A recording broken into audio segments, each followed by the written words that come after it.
అందరికీ నమస్కారం. మనకి రాశులు, మన రాశి ఎట్లా ఉంది ఏంటి, ఇప్పటికైనా సరే ఈ నెలలో అయినా సరే మనకి మంచి మహర్దశ వస్తుందా, మంచి రోజులు వస్తాయా, లేదా పోయినసారిలాగానే పోయిన నెలలో లాగానే ఈ నెల కూడా అనేక రకాల ఇబ్బందులు పడుతూ ఉంటామా, మనకేమన్నా కలిసి వస్తుందా, ఇటువంటి ఆలోచనలన్నీ కూడాను మనకు ఉంటాయి. మరి అసలు ఎప్పటికప్పుడు ఈ ప్రతి నెల మన రాశులు ఎందుకు చెక్ చేసుకోవాలి అంటే, ఏదైనా చెడు జరిగేది కనుక మన జాతకంలో ఉండుంటే, మన రాశిలో ఉండుంటే, దాన్ని ముందుగా తెలుసుకోవటం వల్ల ఆ చెడు నుంచి ఎట్లా తప్పించుకోవచ్చు, ఏ మార్గాలు ఉన్నాయి అనేది మనకు ఆలోచనలు వస్తూ ఉంటాయి. తద్వారా ఆ చెడు నుంచి తప్పించుకునే మనకి మంచి జరిగే అవకాశాలు కూడా మనం ఏర్పాటు చేసుకోవచ్చు. ఏ భగవంతుని నమ్మితే మనకు మంచి జరుగుతుంది, ఎలా నమ్మాలి, ఆయన ఎలా పూజించాలి. ఈ నెలలో మనకి గ్రహాలు బాగలేదే అనుకుందాము. బాగలేకపోతే ఏ దేవతని, ఏ గ్రహాన్ని ఆరాధిస్తే మనకి ఆ గ్రహాలు మనకు అనుకూలంగా మారుతాయి. మంచి చేయకపోయినా పర్వాలేదు, కానీ తీవ్రమైన చెడు చేయకుండా మనల్ని ఉపశమనానికి కాస్త మరీ ఎక్కువ కష్టాలు, ఎక్కువ ఇబ్బందులు పడకుండా కొద్ది గొప్ప ఉపశమనాన్ని కలుగజేసేటానికి ఆస్కారం ఉంటుంది. అందుకే మనం ఎప్పటికప్పుడు కూడా మన గ్రహస్థితి ఎట్లా ఉంది, జన్మ నక్షత్రాలు అవి ఉంటే దాని ప్రకారంగా రాశులు చూసుకోవచ్చు. లేదు జన్మ నక్షత్రాలు ఏం లేవండి అనుకున్నటువంటి వారు ఎవరైతే ఉన్నారో వారు నామ నక్షత్రం అంటే వారి పేరు మీద మొదటి అక్షరం నుంచి వచ్చేటువంటి రాశి ఏదైతే ఉందో ఆ రాశిని చూసుకోవాలి. తద్వారా ఆ రాశిలో మనకు ఎప్పుడు ఎట్లా ఉంది అనేది మనకు ఎట్లాగూ తెలుపుతున్నాం కాబట్టి దాని ప్రకారంగా మనం ముందుకు ఆ నెల మొత్తం కూడా ముందుకు వెళ్ళొచ్చు. ఇకపోతే తర్వాత మనకి ఉగాది కూడా వస్తూ ఉంటుంది కదా. మరి ఉగాది అప్పుడు సంవత్సరం మొత్తం కూడాను చూసుకుంటూ ఉంటాం. సంవత్సరం మొత్తం ఓవరాల్గా ఎట్లా ఉంటుంది, రాజ్యపూజాలు ఏంటి, అవమానాలు ఏంటి, ఆదాయం ఎంత, వ్యయం ఎంత, ఇట్లా చూసుకుంటూ సంవత్సరం మొత్తానికి అది ఉపయోగపడుతుంది. ఈ నెల మాత్రం ఏ నెలకు ఆ నెల, ఈ అంటే 12 నెలలు చైత్రం, వైశాఖం, జ్యేష్టం, ఆషాఢం, శ్రావణం, భాద్రపదం, ఆశ్వీజం, కార్తీకం, మార్గశిరం, పుష్యం, మాఘం, పాల్గం, ఇలా 12 నెలలు. ఈ 12 నెలల్లో ఏ నెలకు ఆ నెల ఎట్లా ఉంటుంది ఏంటి అనేది చూసుకోవడానికి మనకి ఇది ఉపయోగపడుతుంది. ఈ నెలలో కొంచెం చెడు ఉందనుకుందాం, చెడు ఉంటే దాన్ని తప్పించుకోవచ్చు. మంచి ఉందనుకుందాం, దాన్ని ఎట్లా స్వాగతించుకోవాలి, ఆ మంచిని ఇంకా మంచిగా ఎట్లా పెంచుకోవాలి, తద్వారా ఆ మంచి మన ఆ నెల మొత్తం కానీ లేకపోతే తర్వాత వచ్చే నెల కానీ మనకి ఎట్లా ఉపయోగపడుతుంది, ఆ మంచి ద్వారా వచ్చేటువంటి లాభం ఏదైతే ఉందో మనకి, మన పిల్లలకి, మన కుటుంబం మొత్తానికి ఎట్లా ఉపయోగపడుతుంది, దాన్ని మనం ఎట్లా లాభంగా చేర్చుకోవచ్చు, ఇటువంటివన్నీ కూడాను తెలుసుకోవాలన్నమాట. అందుకే మనం ఏ నెలకు ఆ నెల రాశులు చూసుకొని ఈ నెలలో మన రాశి ఎట్లా ఉంది, ఎంత భాగం మంచి ఉంది, ఎంత భాగం చెడు ఉంది, ఎవరెవరిని కలవచ్చు, ఎవరెవరిని కలవకూడదు, కలిస్తే వాళ్ళతో ఎట్లా ఉండొచ్చు, కలవకపోతే పరిస్థితి ఎట్లా ఉంటుంది అని మనం కొంత ఆలోచనలోకి చేసుకోవచ్చు అనమాట.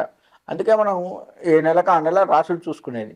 ఆ విధంగా చూసుకుంటూ చక్కగా మనం ఈ రాశిలో ఏ దేవతను ఆరాధిస్తే మంచిదో ఆ దేవతను ఆరాధించడం వల్ల ఆ దేవత అనుగ్రహము లేదా ఆ గ్రహాల యొక్క అనుగ్రహాన్ని పెంపొందించుకొని మనకు వచ్చే చెడుని తగ్గించుకొని మనకు వచ్చేటువంటి లాభాన్ని మనకు అనుకూలంగా మార్చుకొని సుఖంగా ఉండటానికే ఏ నెలకు ఆ నెల రాశులు చూసుకుంటూ ఉంటాము. మరి ద్వాదశ రాశుల్లో కన్యా రాశి, ఈ రాశి వారికి ఈ నెల కొంత మేరకు బాగుంటుందనే చెప్పుకోవచ్చు. ఆరోగ్యం కూడా బాగుంటుంది. కానీ ఈ రాశి వారి దగ్గర ఉన్న చిన్న ఇబ్బంది ఏందయ్యా అంటే, మీ పనులలో పడి, అంటే వ్యవసాయం కావచ్చు, ఏ వృత్తి చేస్తున్నటువంటి వారైనా సరే ఆ పనిలో పడి సమయానికి భోజనం చేయరు. ఆ సమయానికి భోజనం చేయకపోవడం వల్ల కొన్ని రకాలైన ఇబ్బందులు పడే అవకాశం ఉంటుంది. ఆరోగ్యపరంగా బాగుంటుంది, కానీ మీరు సమయానికి భోజనం చేస్తేనే ఆరోగ్యం బాగుంటుంది. ఈ సమయానికి భోజనం చేయమన్నా చేయరు కొంతమంది. అలాంటి వాళ్ళల్లో మీరున్నారు. ఈ రాశి వారు, కన్యా రాశి వారు ఉన్నారు. అంతేకాకుండా ఈ రాశి వారికి అన్ని రకములుగా బాగుంటుందనే చెప్పుకోవచ్చు.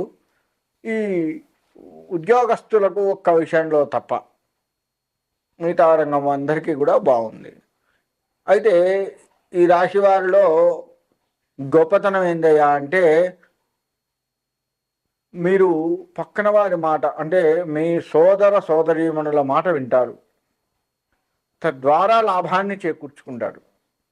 అన్నయ్య చెప్పాడనో, తమ్ముడు చెప్పాడనో, అక్క చెప్పిందనో, చెల్లె చెప్పిందనో, చెప్పింది కదా చేసి చూద్దాం, ఏం బా అది మన వాళ్ళు మన కోసం కాకపోతే ఎవరికొని చెప్తారు. ఈ రకమైనటువంటి మాట కాస్త వింటారు మీరు. మిగతా రాశుల్లో అది లేదు, కానీ ఈ రాశి వారికి ఉంది. తద్వారా కాస్త లాభాన్ని చూస్తారు. అంటే పరస్పరం డిస్కషన్ అవుతుంటుంది మీకు. ఆ డిస్కషన్ వల్ల మీరు చెప్పాలి అనుకుందో వాళ్ళకి, అంటే ఇప్పుడు ఏదైనా సలహా ఇచ్చారు దానివల్ల నష్టం వస్తుంది అనేది మీకు తెలుసు, అది కూడా వాళ్ళకి వివరిస్తారు. దాన్ని ఎట్లా ఎదుర్కోవాలో మళ్ళీ వాళ్ళు వివరిస్తారు. నిజంగానే ఈ ఆలోచన రాలేదు, ఇట్లా కనుక చేస్తే ఆ కష్టాన్ని బయటపడి హాయిగా ఉంటుంది కదా, ఆ పని చేయొచ్చు కదా, చేసేద్దాం, ఈ ధోరణిలో వెళ్ళిపోతుంటారు. అర్థమైనా? ఆ విధమైనటువంటిది ఈ రాశి వారికి కనపడుతుంది మార్చి నెలలో. ఇంతకు ముందు నెల కంటే ఈ నెల కాస్త బాగుంటుందనే చెప్పుకోవచ్చు ఈ రాశి వారికి. కానీ సమయానికి భోజనం చేయడం అనేది మానేస్తారు, అదొక్కటే ఇబ్బందికరమైనటువంటి పరిస్థితి కనపడుతుంది. వ్యవసాయ రంగానికి వస్తే పనిలో నిమగ్నమై ఉంటారు. చక్కటి పంట చేతికి వస్తుంది, చక్కటి లాభాలని చవిచూస్తూ ఉంటారు. కానీ మీరు కొన్ని చోట్ల పక్కన వాళ్ళు చూసి కాపీ కొడతారు. అది కాస్త వ్యవసాయ రంగం వారిని ఇబ్బంది పెట్టేది కనపడుతూ ఉంది. అదొక్కటి మానేసుకుంటే అంతా బాగుంటుంది. ఉద్యోగాల్లో బదిలీలు ఉంటాయి, కానీ అపవాదులు వచ్చేది కనపడుతుంది. ఇందాక చెప్పాను, అందరికీ బాగుంది ఒక ఉద్యోగస్తులకు తప్ప అని ఓ మాట చెప్పాను నేను. ఎందుకు అలా చెప్పాల్సిందంటే ఇదే కారణం. అపవాదులు, మీరు చెయ్యంది కూడా మీరే చేశారు అని నింద మీ మీద పడుతుంది. అదేంటండి, మంచి వినాయకుడికి పూజ చేశాము, చక్కగా రోజు లేచి వినాయకుడిని నమ్ముతున్నాం కదా అంటే త్రికరణ శుద్ధిగా నమ్మకపోవటమే మీరు చేసే తప్పు. ఇంతకంటే ఏం చేస్తామండి అంటే మనం మనకంటే గొప్పగా మహర్షులు చేయలేదా? గొప్ప గొప్ప భక్తులు మనకంటే గొప్ప భక్తులు లేరా? వాళ్ళు మనకంటే గొప్పగా చేశాక మనకంటే గొప్ప భక్తులు వాళ్ళు మనకు ఆదర్శంగా నిలిచింది. అట్లా ఆలోచించండి. మీరు చేసిందే గొప్పదిగా కనపడుతూ ఉంటుంది, కానీ అది కాదు. గొప్పగా చేయాలి, గొప్పగా భక్తిగా ఉండాలి, గొప్పగా ఆరాధించాలి. ఇది అంటే మీ మనస్సుని పూర్తి స్థాయిలో స్వామివారి మీద పెట్టాలి. అలా చేస్తే తప్పకుండా బాగుంటుంది. ఈ రాశివారు ఓవరాల్గా నమ్మాల్సింది దైవం ఒక్క వ్యాపారస్తులకే కాదు, అందరికీ కూడా ఉపయోగపడేటువంటి దైవం వినాయక స్వామివారు. వినాయక స్వామివారికి గరిక పెట్టినా చాలు, ప్రదక్షిణ నమస్కారాలు చేసినా చాలు, తప్పకుండా బాగుంటుంది. వచ్చేటువంటి ఆటంకాలు ఏవైతే ఉంటాయో వాటిని స్వామివారు తీసివేస్తారు. మిమ్మల్ని చేయటంలో ఆయన ముందుంటాడు. కాబట్టి ఈ రాశివారు వినాయకుడిని బాగా ఆరాధించండి. వినాయకుడికి పానకంతో అభిషేకం అంటే చాలా ఇష్టం, పానక నివేదన చాలా ఇష్టం. అలా చేసి ఆ పానకాన్ని తీర్థంగా స్వీకరించండి. మీకు మీ కుటుంబానికి కూడా ఆ తీర్థాన్ని ఇవ్వండి, చాలా మంచి ఫలితాన్ని ఇస్తాయి.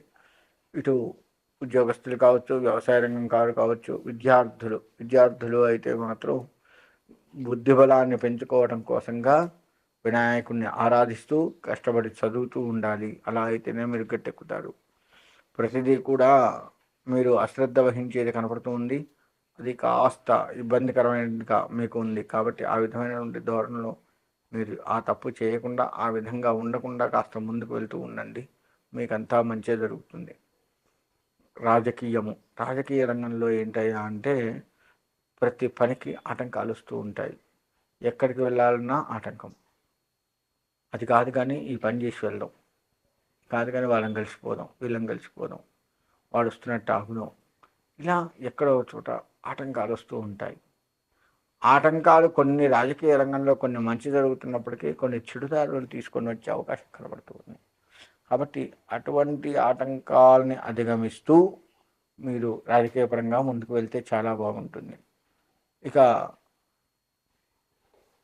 రియల్ ఎస్టేట్ రంగం వారు కూడాను మీరు చేయవలసింది చేస్తూ ముందుకు ప్రశాంతంగా వెళ్ళండి. ఎవరైనా సరే రాజకీయ రంగం కావచ్చు, రియల్ ఎస్టేట్ రంగం కావచ్చు, వ్యాపారస్తులు కావచ్చు, ఎవరైనా ఆ యొక్క వినాయకుడి ప్రదక్షిణ నమస్కారాలు ప్రతిరోజు చేసుకుంటూ కనుక ముందుకు వెళ్ళగలిగితే మీకంతా శుభం కలుగుతుంది. మీకంతా మంచి జరగాలని కోరుకుంటూ సెలవు తీసుకుంటాం.